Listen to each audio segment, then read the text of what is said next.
إن الحمد لله نحمده ونستعينه ونستغفره ونعوذ بالله من شرور أنفسنا ومن سيئات أعمالنا من يهد الله فلا مضل له ومن يضلل فلا هادي له أشهد أن لا إله إلا الله وحده لا شريك له وأشهد أن محمدا عبده ورسوله لا نبي بعده قال الله تعالى في القرآن الكريم بسم الله الرحمن الرحيم يا أيها الذين آمنوا اتقوا الله حق تقاته ولا تموتن إلا وأنتم مسلمون فقال الله تعالى في سورة الإسراء يا أيها الناس اتقوا ربكم الذي خلقكم من نفس واحدة وخلق منها زوجها وبث منهما رجالا كثيرا ونساء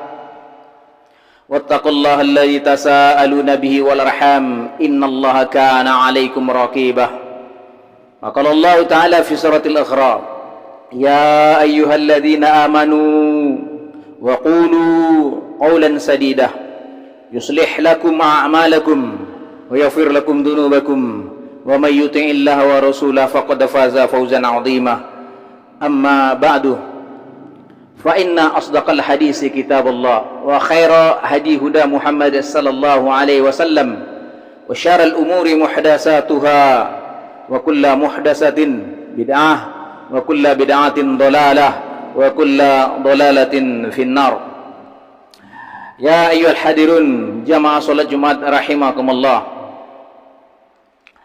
Berkata Fadilatul Syekh Dr. Shalih Fauzan Al-Fauzan dalam kitabnya Syarah Masail Jahiliyah, beliau mengatakan termasuk perkara jahiliyah adalah mendatangi dukun, tukang ramal untuk bertanya perkara gaib, meminta kesembuhan, yaitu dengan mengobati sihir dengan sihir. Jamaah Jumat rahimakumullah, ramai diberitakan di tahun belakangan sekitar tahun 2001 sejumlah orang mengaku paranormal, mengaku sebagai dukun atau paranormal, padahal mereka adalah orang-orang yang tidak normal, mendeklarasikan diri mereka, membuat satu wadah atau perkumpulan. Mereka menamakan perkumpulan tersebut adalah Perdunu, Persatuan Dukun Nusantara, dan ketuanya adalah seorang yang menyebut dirinya kiai, ustaz, pemimpin salah satu pondok pesantren di Banyuwangi, Jawa Timur. Tujuan didirikan Perdunu kala itu menurut para dukun ini agar masyarakat tidak terjerumus kepada praktek aksi dukun abal-abal yang menjurus kepada penipuan. Program kerja perkumpulan Perdunu adalah akan menggelar festival mistis di Banyuwangi kala itu. Perdukunan dengan segala bentuk dan alasan yang dikemukakan tentunya tidak mendapat tempat yang baik dalam ajaran Islam. Islam melalui ajarannya Nabi Muhammad SAW jelas-jelas melarang keras segala aktivitas yang berbau klinik dan khurafat semacam ini. Tidak boleh bagi setiap muslim mendatangi apalagi sampai percaya omongan para dukun dan peramal. Sanksi tegas telah disampaikan oleh Nabi kita Muhammad SAW kepada siapa saja yang mendatangi dukun, mempercayai, apalagi sampai mengamalkan amalan-amalan yang disampaikan oleh si dukun tersebut. Jamaah Jumat rahimakumullah, Imam Yahya An-Nawawi dalam kitabnya Riyadhus Shalihin menulis bab khusus membahas tentang hukum mendatangi serta meminta kepada dukun, ahli nujum, peramal dan sejenisnya. Beberapa hadis telah beliau kemukakan di dalam kitabnya tersebut. Jika kita pelajari dengan seksama, kita akan temukan beragam manfaat dari menghindarkan diri untuk datang kepada orang-orang yang mengaku mengetahui perkara gaib, yang kita sebut dia dukun atau peramal. Ada faedah yang pertama, pelajaran yang dapat diambil dari bab tersebut, bab larangan tersebut adalah mendatangi dukun adalah karena ucapan dukun ini mengandung 100 kebohongan. Kita dilarang mendatangi dukun karena ucapan dukun banyak bohongnya. Sebuah hadis daripada Aisyah, an Aisyah radhiyallahu anha qalat sa'ala Rasulullah sallallahu alaihi wasallam unasun 'anil kuhan faqala laysu bi syai'in. Dari Aisyah radhiyallahu anhu, Rasulullah sallallahu alaihi wasallam pernah ditanya oleh manusia tentang sang dukun ini. Maka Rasulullah sallallahu alaihi wasallam menjawab, kata Rasulullah, mereka bukan apa-apa. Faqalu ya Rasulullah innahum yuhaddisunana ahyanan bisa'in fayakunu haqqan. Mereka berkata, wahai Rasulullah, mereka kadang mengatakan sesuatu kepada kami lalu terjadi seperti apa yang mereka katakan. Maka Rasulullah sallallahu alaihi wasallam menjawab, faqala Rasulullah sallallahu alaihi wasallam, tilkal kalimatu minal haqqi yahfazuha al-jinni fayaqruha fi adni walihi. Rasulullah sallallahu alaihi wasallam, kata-kata itu adalah kebenaran yang dihafal oleh jin, lalu ia bisikan ke telinga temannya, yakni para dukun di permukaan bumi. Fayakhtalituna ma'ha mi'ata kizbah, kemudian ia campurkan dengan 100 kebohongan. Hadis riwayat Bukhari dan Muslim. Jamaah Jumat rahimakumullah, disebutkan dalam riwayat lain bahwa Rasulullah sallallahu alaihi wasallam berkata, innal malaikata tanzilu fi anani wa huwa sahab fatazkurul amra qadiya fis sama. Sesungguhnya para malaikat turun di awan lalu menyebutkan urusan yang ditentukan di langit. Fayastariqus syaitani sam'a fayasma'uhu fayuhihi ila kuhan. Kemudian setan mencuri perkataan langit tersebut. Ia mendengar perkataan tersebut lalu ia bisikkan temannya yang disebut dukun di permukaan bumi. Fayukadzibuna ma'a mi'ata kizbah min 'inda anfusihim. Lalu mereka campurkan satu perkataan yang benar tersebut dengan 100 kebohongan dari karangan-karangan mereka sendiri. Dua hadis yang baru saja kita simak mengandung pelajaran bahwa ucapan para dukun itu tidak lain dan tidak bukan merupakan hasil dari perbuatan syaitan yang mencuri dengar berita langit lalu dicampur adukan dengan kedustaan dari sisi mereka. Mereka para dukun ini selalu berlindung kepada jin dalam segala urusan mereka, menanyakan apa saja tentang berbagai peristiwa yang terjadi di permukaan bumi kepada mereka. Lalu jin tersebut membisikkan kepada mereka. Jamaah Jumat rahimakumullah, hai orang-orang yang mengaku dirinya muslim, apakah orang-orang seperti ini yang kita percayai? Kita datangi untuk memuluskan hajat-hajat kita, atau kita percaya bisa mendatangkan manfaat dan mencegah bahaya? Tentu tidak, wahai jemaah Jumat rahimakumullah. Islam mendustakan mereka, melarang, membenarkan dan mendatangi mereka. Faedah kedua dari bab tersebut, kita dilarang mendatangi serta meminta kepada dukun, ahli nujum, tukang torik, peramal dan sejenisnya, sebab akan membuat ibadah salat kita tidak diterima oleh Allah Subhanahu wa taala selama 40 hari 40 malam. Karena Rasulullah sallallahu alaihi wasallam bersabda, man ata arrafan fas'alu an syai' wa saddaqahu lam tuqbal lahu salatu arba'ini yauman.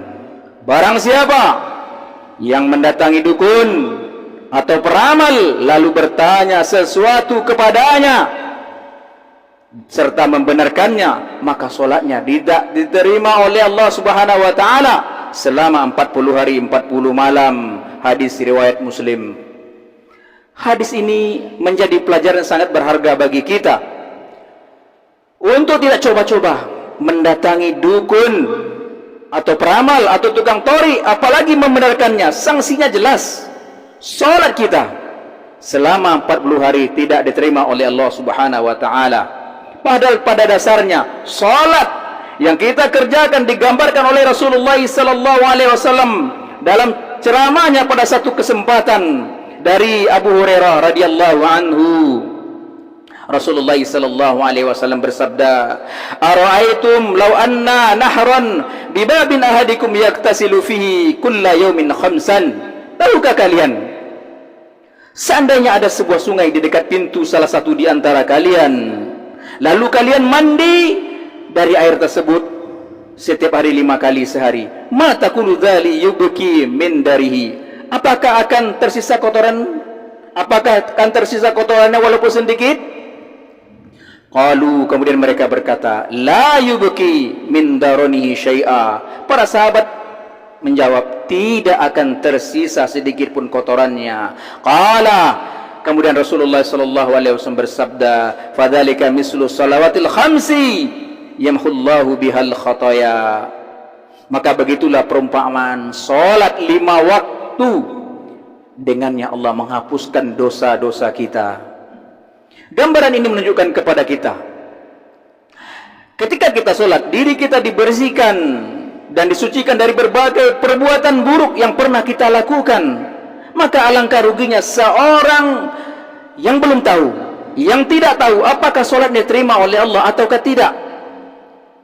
Kemudian dia mendatangi dukun, peramal dengan perbuatan ini, jelas ibadahnya tidak terima oleh Allah Subhanahu wa taala. Bukan 1 atau 2 hari, tapi selama 40 hari lamanya. Bagaimana halnya dengan orang-orang yang rutin datang kepada mereka untuk bertanya segala sesuatu tentang kehidupannya?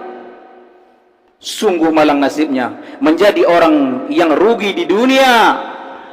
Karena apa? Karena dia ditipu oleh para dukun, dan rugi di akhirat karena salatnya tidak diterima oleh Allah Subhanahu wa taala. Barakallahu li wa lakum fil Qur'anil azim wa nafa'ani wa iyyakum bima fihi minal ayah wa dzikril hakim. Aqulu ma tasma'un wastaghfirullahal azima li wa lakum wa lisa'il muslimin min kulli dhanbin fastaghfiruh innahu huwal ghafurur rahim.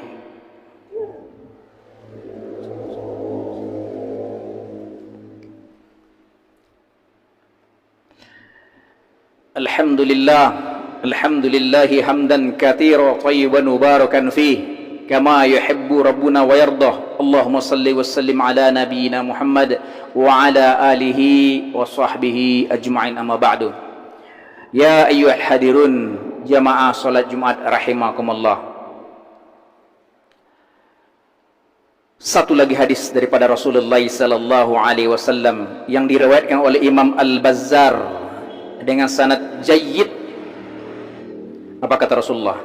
An Imran ibni Husain marfu'an qala laisa minna man tatayyar au tutayyarulah au takahanalah au sahiru au suhirulah. Dari Imran bin Husain secara marfu' sampai kepada Rasulullah sallallahu alaihi wasallam. Nabi sallallahu alaihi wasallam berkata, bukan termasuk golongan kami orang yang melakukan atau meminta tatoyur, meramal atau meminta diramalkan, menyihir atau minta disihirkan. Dan wa ma ata kahinan fasaddaqa bima yaqul faqad kafara bima anzala ala Muhammad. Dan barang siapa yang mendatangi dukun atau tukang sihir lalu membenarkan apa yang dikatakannya, maka dia telah kafir. Artinya telah mengingkari apa yang telah diturunkan kepada Muhammad. Jelas diturunkan kepada Al-Quran. Maka kita ketika mempercayai dukun, maka kita telah mengkafir, telah kafir kepada Al-Quran diturunkan kepada Muhammad. Berkata Al-Allama Abdurrahman bin Hasan Al-Syaikh hafizahullah ta'ala dalam kitabnya Fathul Majid syarah kitab Tauhid, apa katanya? Laisa minna bukan termasuk golongan kami, bukan dari kami, artinya bukanlah dari Islam, bukanlah orang Islam. Dalam kalimat ini terkandung ancaman keras yang menunjukkan bahwa perkara ini adalah dosa-dosa besar, adalah dosa besar, dan perdukunan serta sihir merupakan kekufuran. Dukun dan tukang sihir adalah kafir, artinya menutup diri terhadap apa yang diturunkan kepada Nabi Muhammad sallallahu alaihi wasallam. Kata-kata kafir kadangkala artinya adalah menutup diri. Karena dukun ini mengaku mengetahui perkara-perkara gaib, padahal hanya Allah yang tahu perkara gaib tersebut. Karena Allah Subhanahu wa taala berfirman, apa kata Allah? Qul la ya'lamu man fis samawati wal ard. Qul la ya'lamu man fis samawati wal ardil ghaiba illallah. Katakanlah wahai Muhammad, tidak ada yang tahu apa yang ada di langit dan apa yang ada di bumi kecuali Allah. Sementara si dukun mengaku tahu perkara yang di langit dan perkara di bumi, maka secara tidak langsung dia telah menyamakan dirinya dengan Allah Subhanahu wa taala. Maka siapapun dari umat ini yang menerima perkara-perkara ini dari orang-orang yang mempraktekkan atau dukun tersebut, maka Rasulullah sallallahu alaihi wasallam berlepas diri, Islam berlepas diri dari orang-orang seperti ini walaupun dia mengaku seorang muslim. Maka dari itu siapapun yang meridhoi perbuatan-perbuatan tersebut, maka dia termasuk seperti pelakunya. Perdukunan merupakan aktivitas meresahkan umat dan dapat membawa masyarakat kepada perbuatan syirik, yakni menyekutukan Allah Subhanahu wa taala. Jamaah Jumat rahimakumullah. Hari ini hari Jumat. Hari ini Sayyidul Ayyam, penghulunya para hari. Pada hari ini Nabi Adam diciptakan oleh Allah Subhanahu wa taala. Pada hari ini dia bersama istrinya dan bersama syaitan diusir ke bumi. Dan pada hari ini kiamat ditegakkan oleh Allah Subhanahu wa taala. Maka dari itu banyaklah berselawat kepada Nabi kita Muhammad sallallahu alaihi wasallam. Karena Allah mulai bersalawat kepada Nabi dimulai daripada dirinya. Innallaha wa malaikatahu yusalluna 'alan nabi ya ayyuhalladzina amanu sallu 'alaihi wa sallimu taslima. Allahumma barik ala Muhammad wa ala ali Muhammad kama barakta ala Ibrahim wa ala ali Ibrahim innaka Hamidum Majid. Wa barik ala Muhammad wa ala ali Muhammad kama barakta ala Ibrahim wa ala ali Ibrahim innaka Hamidum Majid. Allahumma fir lil muslimina wal muslimat wal mu'minina wal mu'minat al ahya'i minhum wal amwat. Rabbana zalamna anfusana wa illam taghfir lana wa tarhamna lanakunanna minal khasirin. Rabbana la tuzigh qulubana ba'da idh hadaitana min ladunka rahmatan innaka antal wahhab. Ya hayyu ya qayyum ya ghafur faghfir lana. Ya hayyu ya qayyum ya ghafur faghfir lana. Ya hayyu ya qayyum ya ghafur faghfir lana. Allahumma ansur ikhwanina fi Filistin. Allahumma ansur ikhwanina fi Filistin. Allahumma ansur ikhwanina fi Gaza. Allahumma ansur ikhwanina fi Gaza. Allahumma al'an yahudi aina makanu. Allahumma al'an yahudi aina makanu. Rabbana atina fid dunya hasanah wa fil akhirati hasanah wa qina adzabannar. Wa akhiru da'wana anil hamdulillahi rabbil alamin wa aqimus shalah.